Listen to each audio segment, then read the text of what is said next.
tell me about what you're doing now in Oslo, other than launching this really amazing book. Oh, I have many projects uh, working more and more on AI related issues Mm, with universities and archives. And also recently I published an article on the Sami archive. mm, That's the Aborigines of Norway.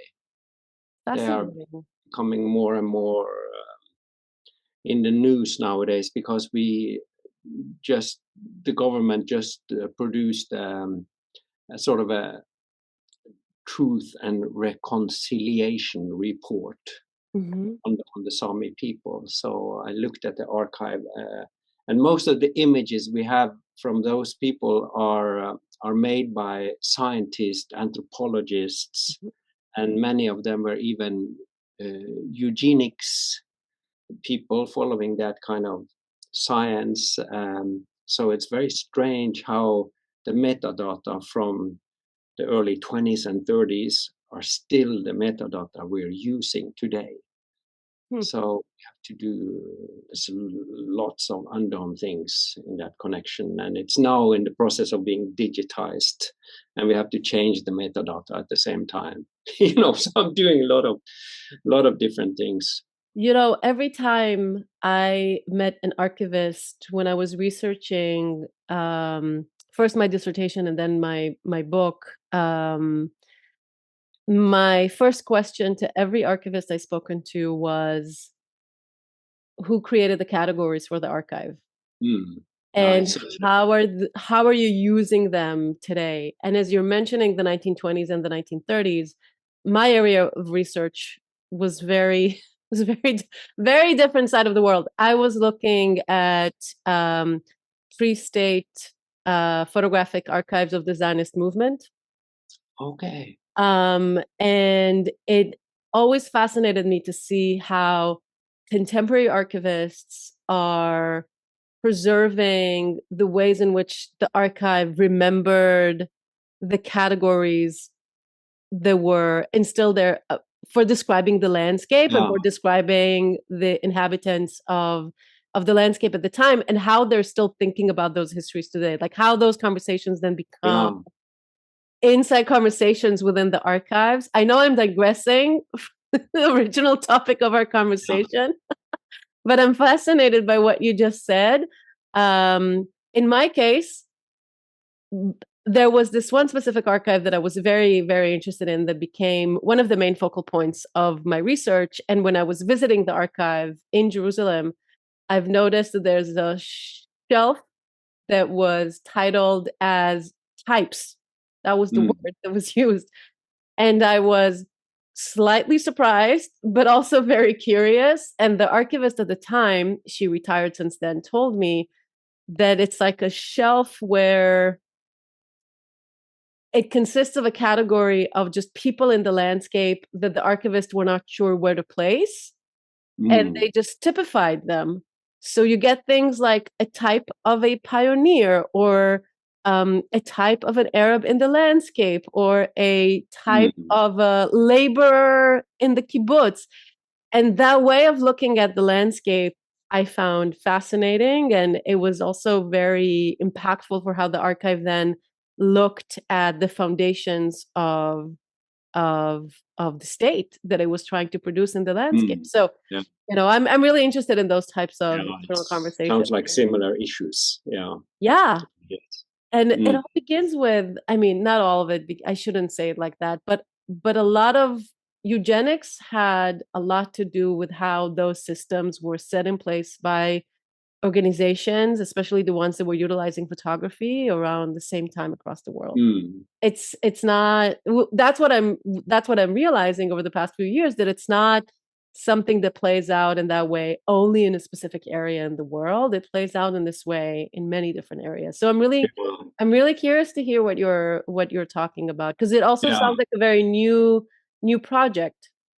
Yeah, it has to do with the implementation of new media in a way too. Hmm. Photography became respected once it became part of a scientific endeavor. to map the peoples of the world, right? Mm-hmm. So it got respected at the same time as it was part of today very disrespectful science. So you have that paradox, which is still,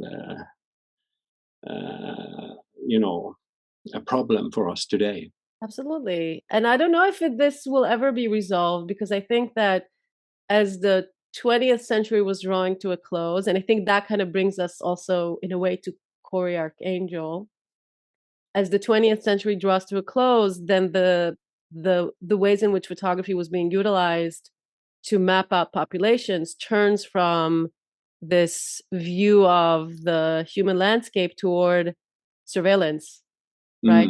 It's by the end of the 20th century that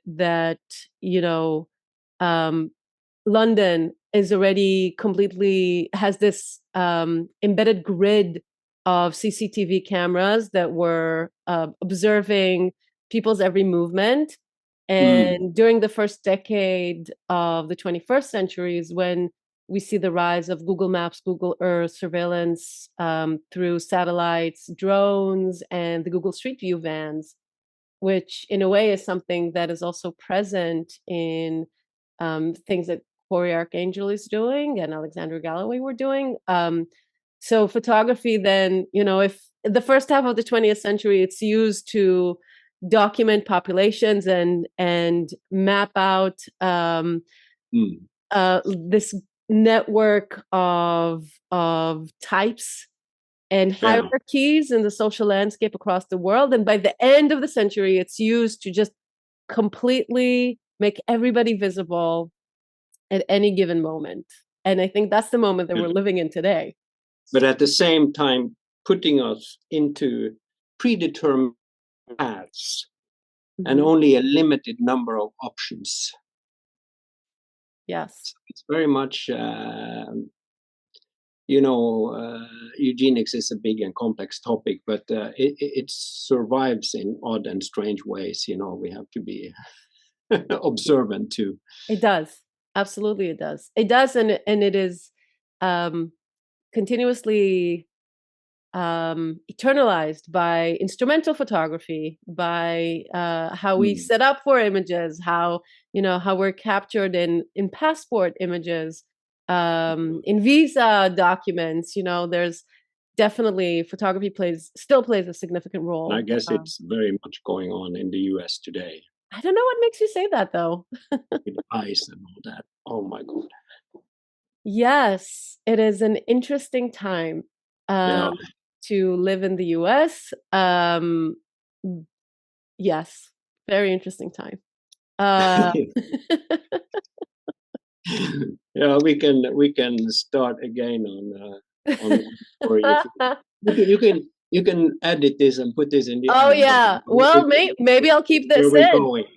But I mean, wearing my other hat, I will say this: wearing my other hat as the executive director and chief curator of the LA Center of Photography, we saw. So where we're located in downtown LA is about half a mile from where the protests happened, and from where the National Guard was deployed. We were the first city where the National Guard was deployed. Like where LA is always the test dummy for things that happen elsewhere. And photographers responded immediately. Photographers that are part of our community, photographers outside of our community, felt the compelling need to immediately get on the scene and processing everything that was happening through photography. I think that's the other dimension that we should note about photographic practice, that the way it is utilized by authorial systems, institutional systems, is not always for the benefit of the individuated bodies.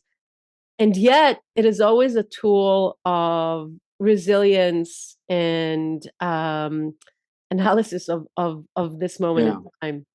Yeah, you have both those always aspects to speak. They happen at the same time. Yeah, always. Which is why I'm still continuously fascinated by photography. That's part of the reason. Yeah, it is. And I'm also really curious to hear about what you just mentioned with your research about AI, and I'm curious to hear where does that play out in the context of your bigger practice, your bigger scholarly practice, but also if you're thinking about it in relation to contemporary art and visual culture specifically.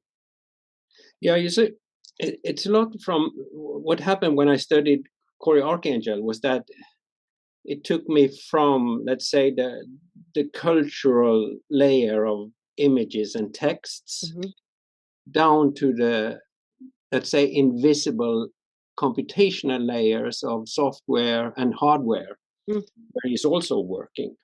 That's part of the Cory Arcangel hack, to make the invisible visible.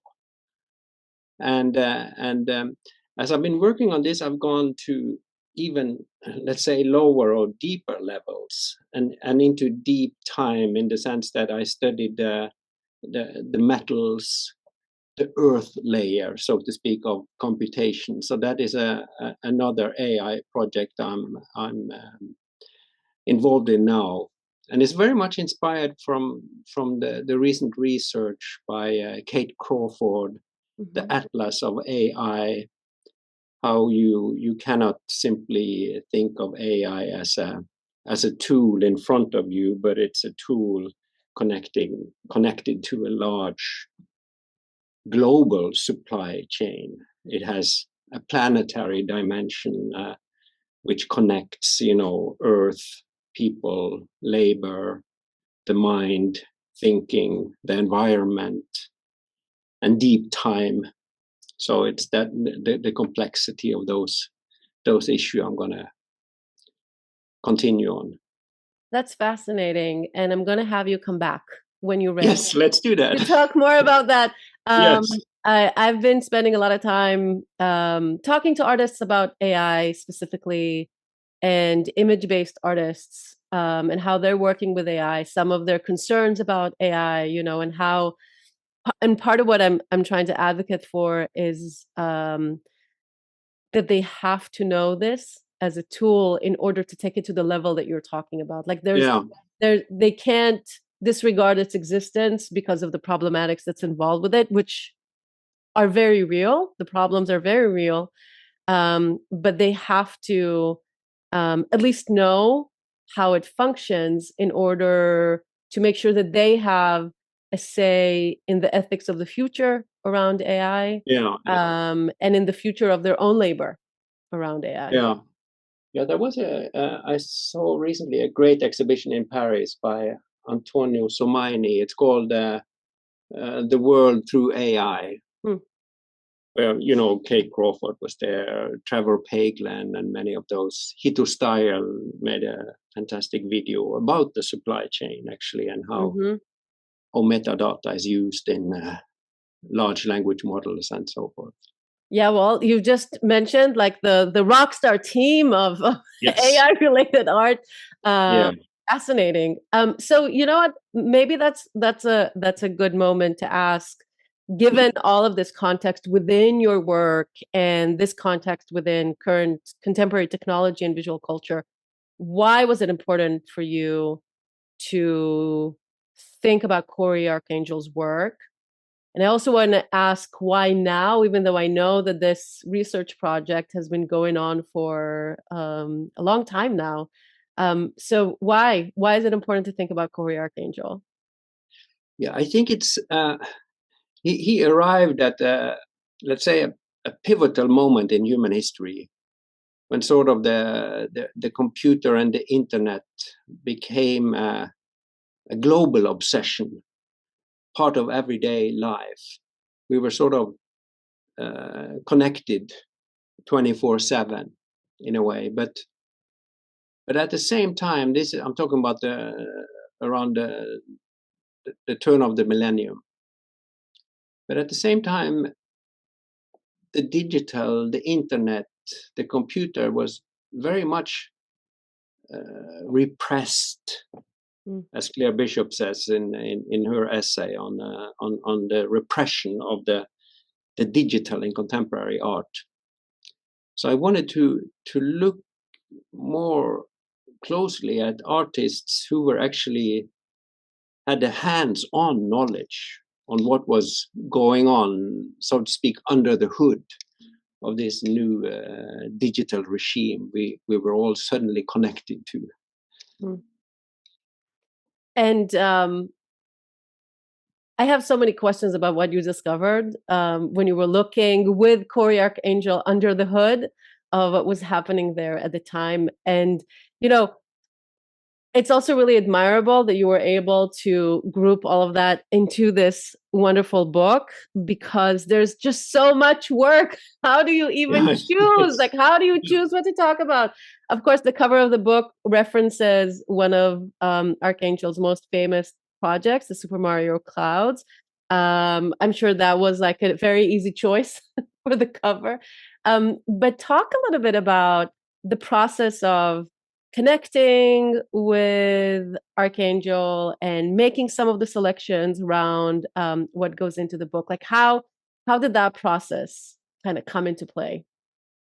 Yeah, it's a sort of a long history. It started. I finished my PhD at NYU in 2007, and my PhD was more oriented towards, let's call the analog regimes of film and cinema. I was writing about the avant-garde, Ken Jacobs, and so on in New York. But at that time, Ken Jacobs transitioned into digital cinema, or started exploring that area, and I was I attended Alexander Galloway's class at the time on media archaeology, and I had a conversation with him about, you know, who is interesting in the field of digital art and so on, and he had gave me this anecdote. I know two great programmers. One got a job on Wall Street. The other became an artist. And who is that? I asked him, and that was Cory Arcangel. So the following week, I tried to get in touch with him in New York. He was an artist in New York at the time. So we met at the Teams Gallery, and I had a long conversation with him. And he was explaining the programs he was using and making, and so on. And I thought, this is big, this is important. But I couldn't fit it into my PhD at the time. So yeah, there's a moment when you just have to stop. You just have to stop with the PhD. Yeah, concentrate on the analog regime. Take the digital regime later. Later for the postdoc. Yeah, something like that. So the Cultural Council of Arts in Norway proposed grants into digital culture, and that was in 2018-19. And then Cory Arcangel had moved to Norway. So I got in touch with him again and asked him if I could get access to his archive and have conversations with him for a couple of years. And he was probably just so happy to have a friend in Norway. Yes. Yeah, so he was really ready to connect with the Norwegian scene, so to speak. So he was very open to that, and I got the grant, and so I've been working on this for almost 6 years. 5 and 20 years, it sounds like. So you really had a front row seat, which I'm kind of jealous to hear. Like you really had a front row seat to everything that was happening in New York and in NYU and like the Lower East Side scene at the time.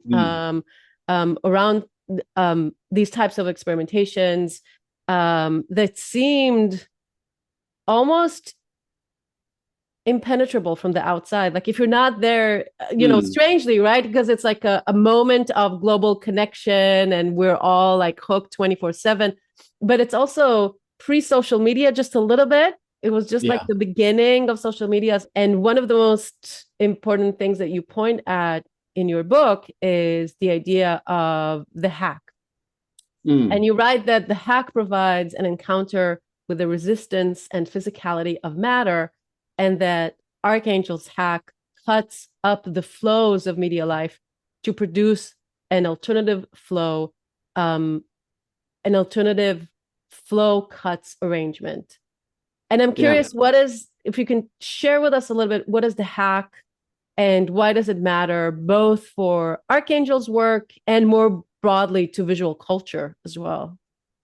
Yeah, I try to develop sort of a new aesthetic around this. When we transitioned into what some researchers during the 90s called a network culture, it was all about flows in a very material sense. So I wanted to understand the notion of flow, which becomes so present and tangible in a way when we enter the digital regime, because we're all connected to these flow paths, patterns. We have to adapt to specific affordances and so on. So it's so much about being tuned and attuned to a new life, a new way of communicating, a new way of sharing, and a new way of sharing images, text, communication, everything. So, but nobody really understands the layers at play here, because I think it's a big transition from let's say, modernism was all about the surface of the image, so to speak. But when we enter digital culture, you can no longer focus only on the surface, because it's all governed by commands and orders happening below the surface, so to speak. And that is why I thought it was so important to look at artists who not only take pictures or movies of a hack, but do the actual hack themselves to produce these works. And that's why I use this term, the Cory Arcangel Hack, as this specific aesthetic operation, which shows, because he's a visual artist, but his images are always on the verge of breaking down, because he is interested in I call it the breakthrough sometimes. The computational layer breaks through on the image plane and creates a disturbance somehow that makes you sort of see or understand or become aware of the hack. There's something dysfunctional going on. So that's how I interpret it, as basically a flow cut arrangement.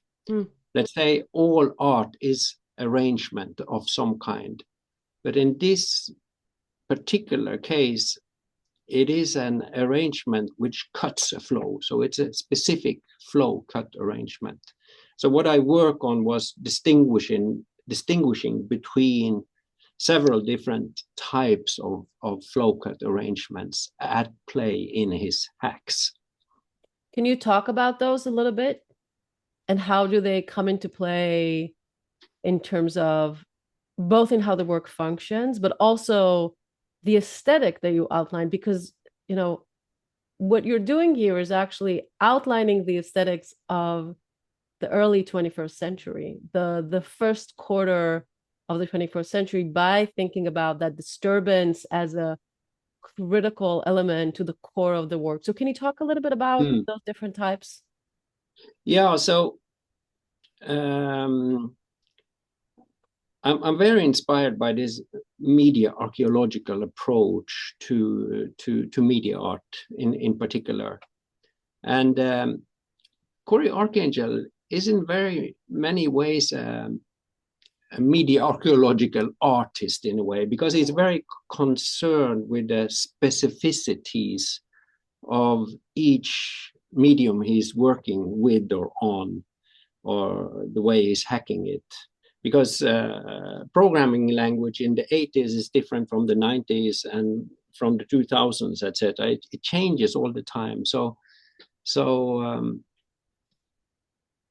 Cory had to learn several different languages to operate with several different media, and I have sort of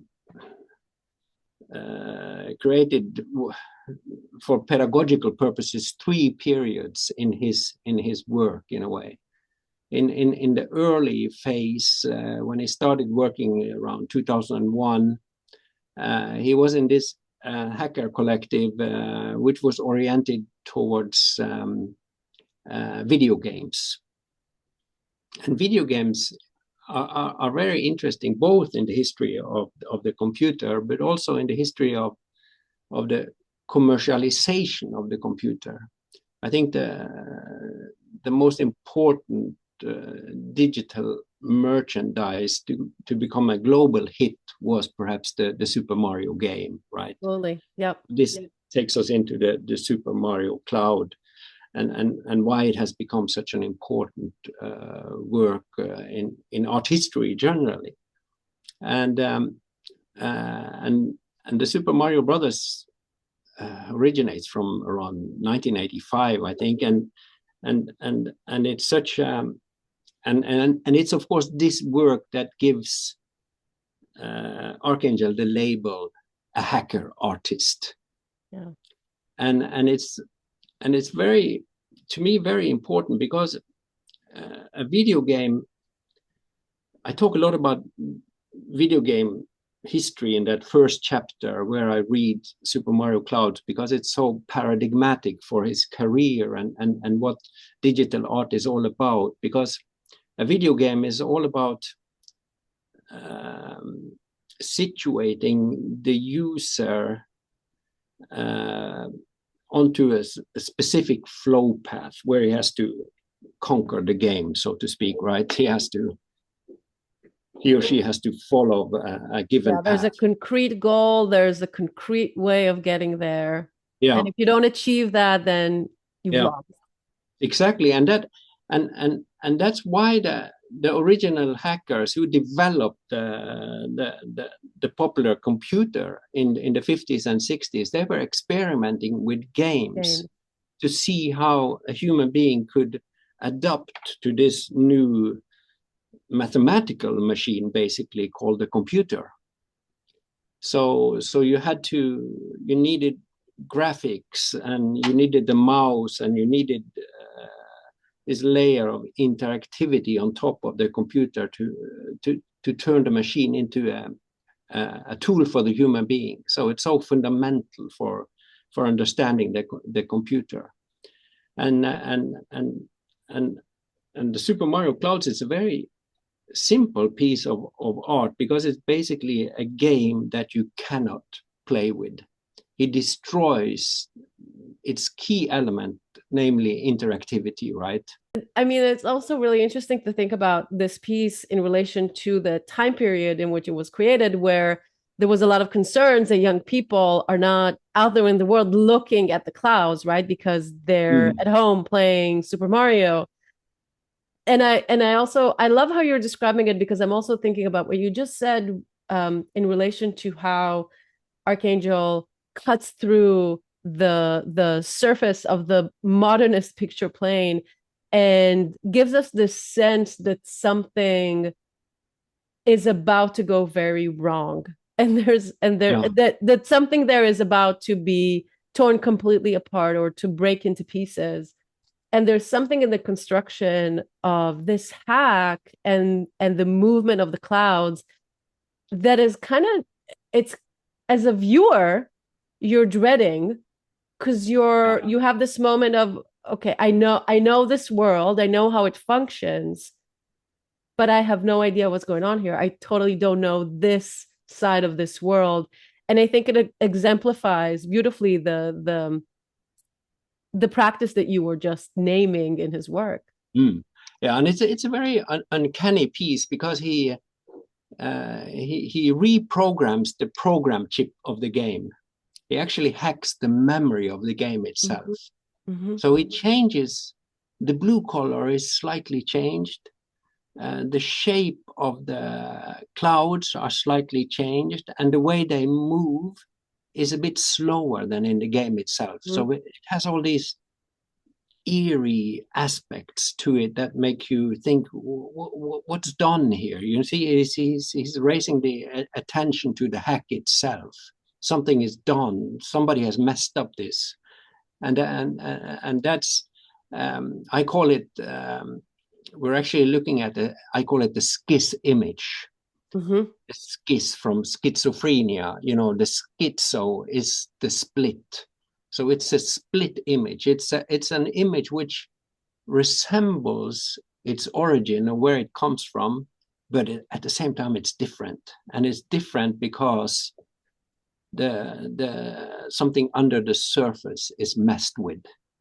So that's what I call the schiz image, which appears all over the place in Arcangel's artworks. Yeah. So let's zoom out a little bit for a second. Part of what I found really interesting in this fascinating book is that you're also positioning Arcangel in relation to his milieu, and you're naming how the people around him and the networks of collaborators, whether it's the hackers collectives or people that he collaborated with later on, are key to the shaping of the work. So that's one element. And the other element that I found really interesting is how you think about the objects. Just in the first 10 pages of the book, there's floppy disks, there's photographs, there's cassette tapes, there's Atari, there's Commodores, and I haven't named all the objects that are mentioned that are key to the shaping of not just Arcangel's work, but this entire network that is shaping at that moment in time. So I'm curious, how does the material culture of the moment informs your reading of the work? And then another part of it is, I'm also curious whether there's something that we can learn from that for this slightly dematerialized moment that we're living in. Yeah, it's many aspects to this. What is a milieu? It has to do with the environment in a bit. First of all, I think that no artist does an artwork totally isolated, alone, or by his or its own means. It's always connected to a milieu. It can be methods, friends, tricks, gimmicks, whatnot that you've learned from your milieu, so to speak. And it also has to do with the material, the actual material you use. So again,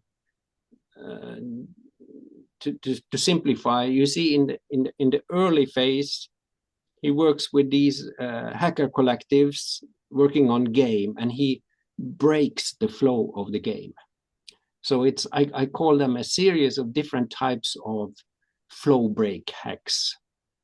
In the next period, he works in this more entrepreneurial milieu. He meets Jonah Peretti, the guy behind BuzzFeed, Huffington Post, and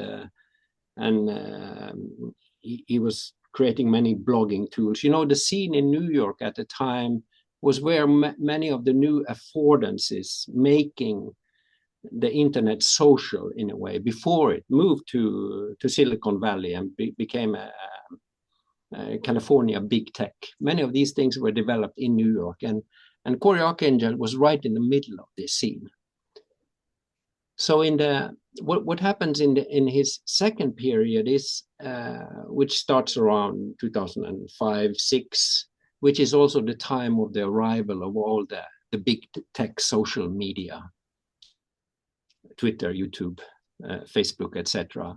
And what happens in this period is that they're so concerned with the meme or how these new a totally new visual culture is emerging.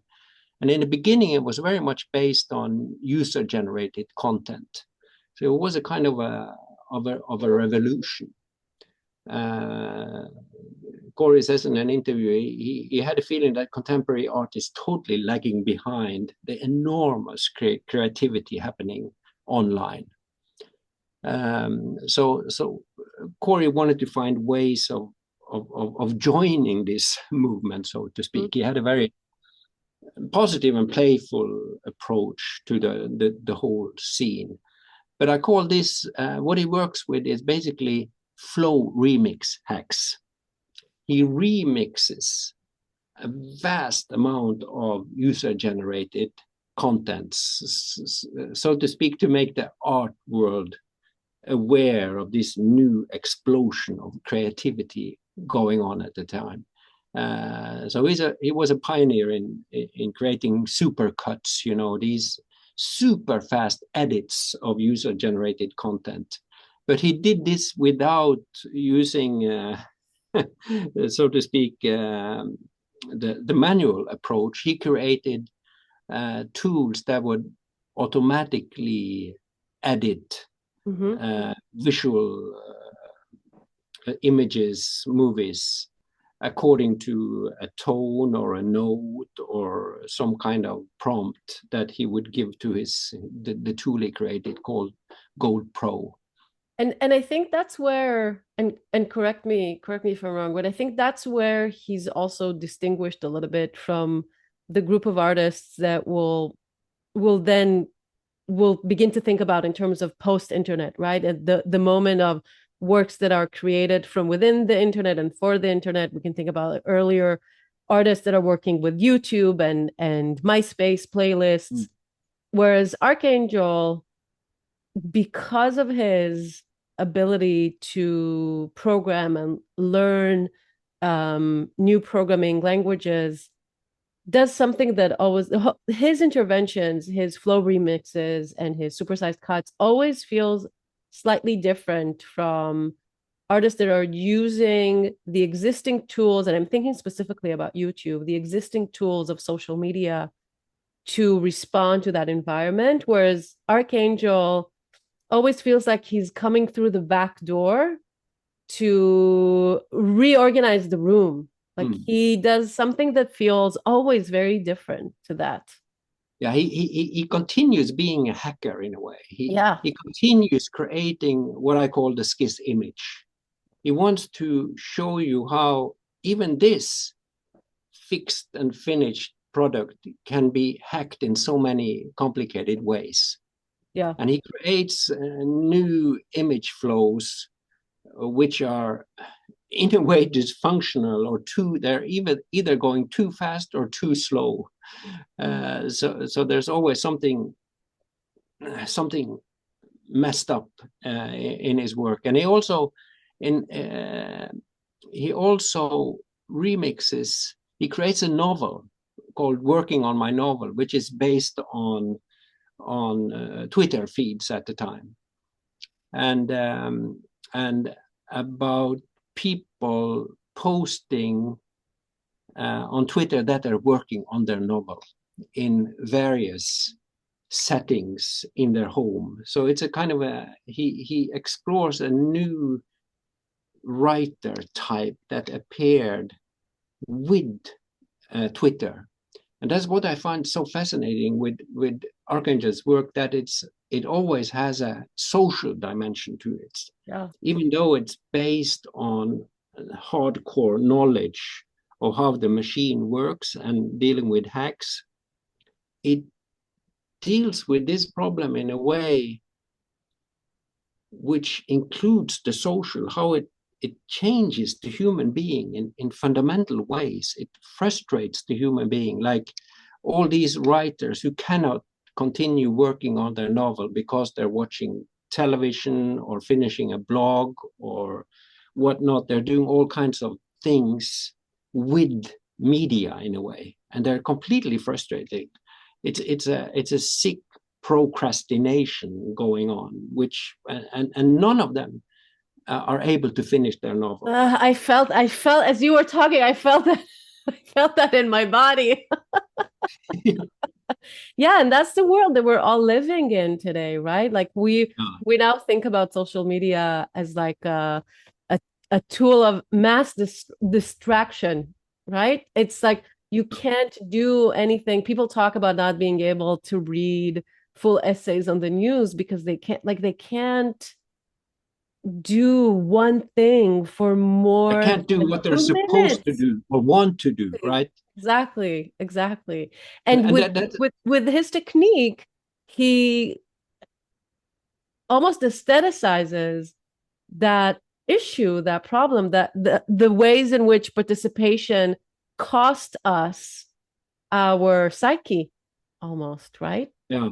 Yeah, I think it's so many beautiful aspects to that book, that novel, which is not really a novel, because it's about it is about this new overwhelming internet culture, but at the same time it is about how the this desires of becoming a complete human being is still related to this dream of writing the novel. That's right. To be educated, to become with the novel. That's what fulfills you, make you a whole person. It is as if all these writers know that I can only be a complete person if I can finish writing my novel. And so you have this tension going on, which I think is so beautiful. And there's another aspect to it too that you often find in Archangel's artworks, because in a way they are gifts to humanity, to be a little bit use big words, in the sense that all these writers, he collects them, put them together in a book, which he calls a novel. So he gives them the Provides them the gift good. of actually being or You made it. surviving in the There it novel. is. You made, here is your novel. I made it for you and with you and together with you. It's the same with he does with in his supercuts of guitarists practicing at home. They're all practicing on this impossible piece of music by Paganini, for example, which is so fast you can only a few guitarists in the world can do it. But what he does, he puts all these practicing guitarists together in one piece with the help of his super fast sampling tool, and they can play And they can play. Paganini beautifully correct and at high speeds. And the images go so quickly. It's like a flicker movie in a totally different sense, you know. And again, it's a gift to all the guitarists out there practicing at home. I love it that you talk about it in terms of a gift, because then that also takes away a little bit from what could be seen as a slightly sarcastic dimension of the work. And I want to think more about the humor in his work. But before I go there, there's another thing that I think comes up very strongly in his work, especially at that moment of his work, which is the way he comments on the performance of social media. Because when you're posting an image of yourself working on your book, you're, as we've just mentioned, you're not working on your book. You're playing into this idealized notion that you're performing for your followers on social media. Look, this is me. I'm working on my book. My cultural value is determined by how I'm showing you that I'm working on my book, and I'm showing this to you within the confines of the visual rules that we've all created for ourselves on social media. Mm. And when he groups them in this way, he also recontextualizes them as part of this ongoing performance that comes to be the act itself. Like they will never have the book. They will only have the tweets Yeah. that And it they've gives shared about that. in a very subtle sense about how do people express themselves today. Yeah. When are we truly and genuinely expressing ourselves? And that is, working on my novel speaks to that in such a striking way, because they want to express themselves in a novel, but they're occupied with expressing themselves in a social media Yeah. about trivial things which are not really occupying their mind or their self in any deep way. They want to do something else, but they cannot do it. Mm-hmm. And you see that all the time in Cory's work, this strange way that how media, which are created to broadcast yourself, be yourself, and the big I and all that, they're sort of giving us the tools to express ourselves, but we're actually distracted. We are not expressing ourselves. So he plays with this, which is perhaps the trauma of our times, that we're given all these tools that doesn't help us in the end. They don't help us at all. They don't help us. So that's why I also read the working on my novel as a turn in his work, and a turn into, again, for pedagogical reasons, leads into his later period, which becomes more pessimistic, melancholic. Yeah, there's a dark quality to that. There's something dark. Yeah. A critic said about his exhibition in New York in 2021 that there's something apocalyptic about this exhibition. That's the first time you can start using terms like that about his work.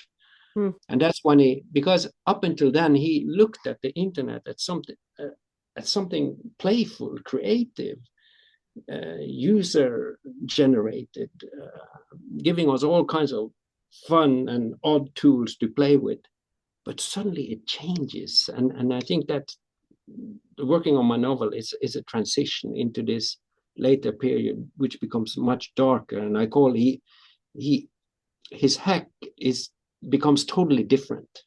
That's where I use the term the flow parody hack, because he doesn't hack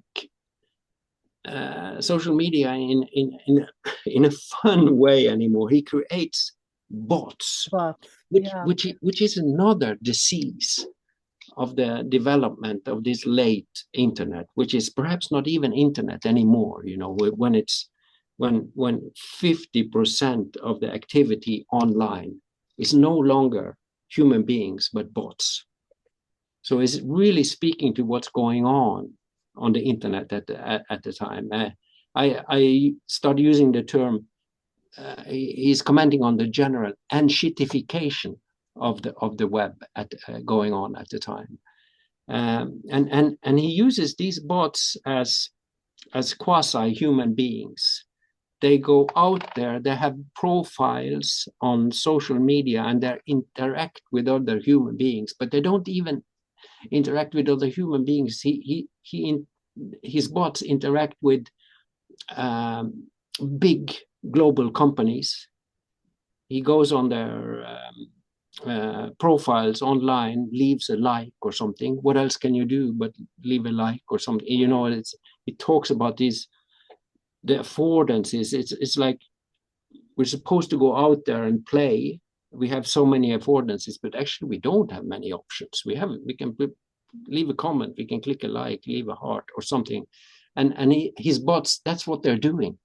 Yeah, they're following chess, right? They begin to play with one another. The playfulness becomes a conversation between the bots, and again, they're engaging in this human activity that we think about as a fully advanced intellectual activity that in recent years was humans were completely beat by computers when it comes to chess.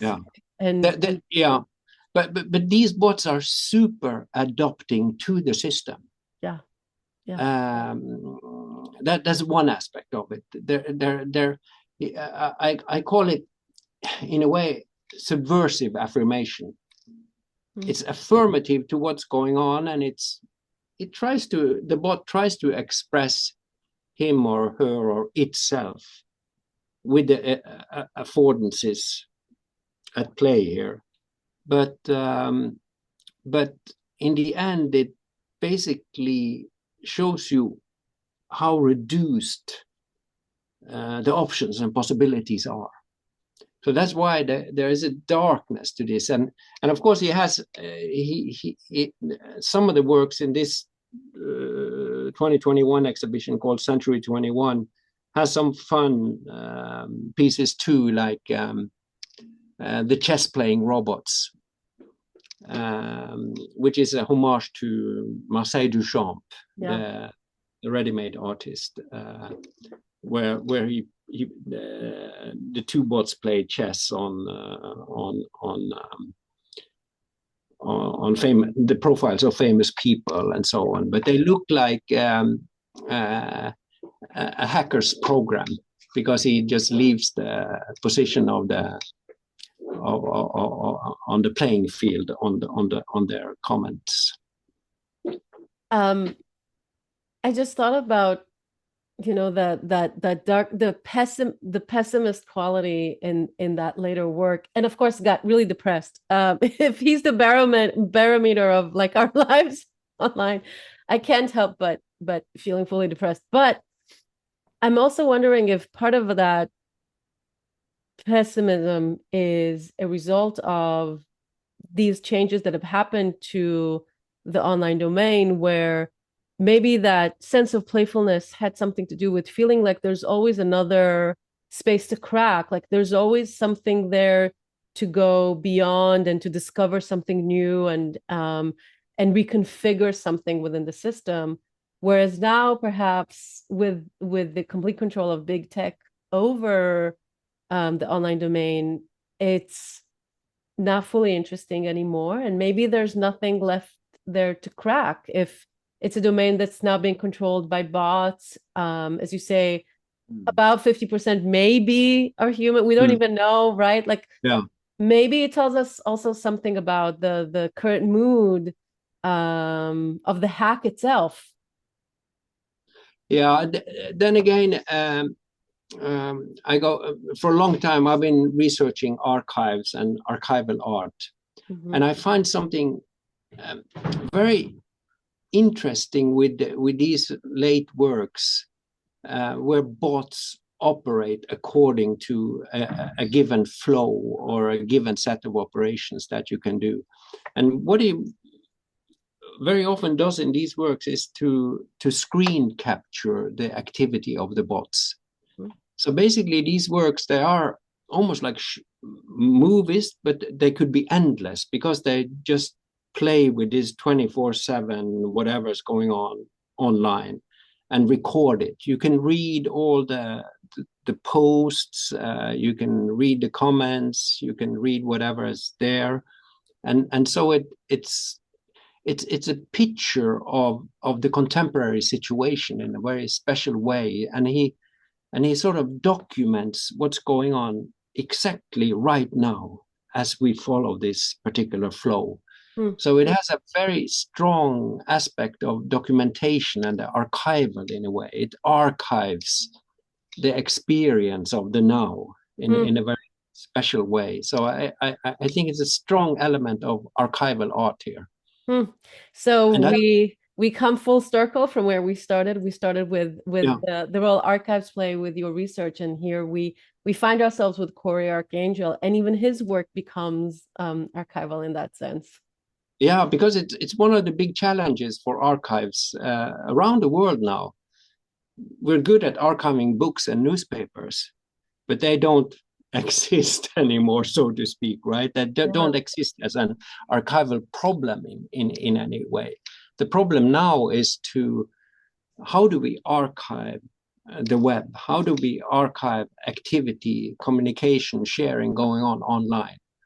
It's really a big, despite all the harvesting engines we have, can you capture the experience of what's going on? Can you capture the flow itself of what's going on?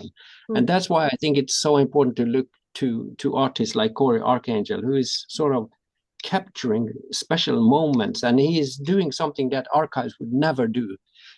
Create a bot to go out there to operate and sort of record its own interaction online. It's a very original take on on trying to capture the experience of interaction today. So to me, it's absolutely a totally new type of archival art he's working on in these late works, especially, but also earlier. Mm-hmm. Well, I think that with that again, thought-provoking idea, I think that is where we'll conclude our conversation for today. I want to thank you so much for sharing all of these ideas and for writing the book. And I'll just pick it up again, the Cory Arcangel Hack, available across the internet. I mean, what can I thank you say? so much. Thank you so much. It was a pleasure talking with you and hearing all your interesting comments Thank you so and much. views.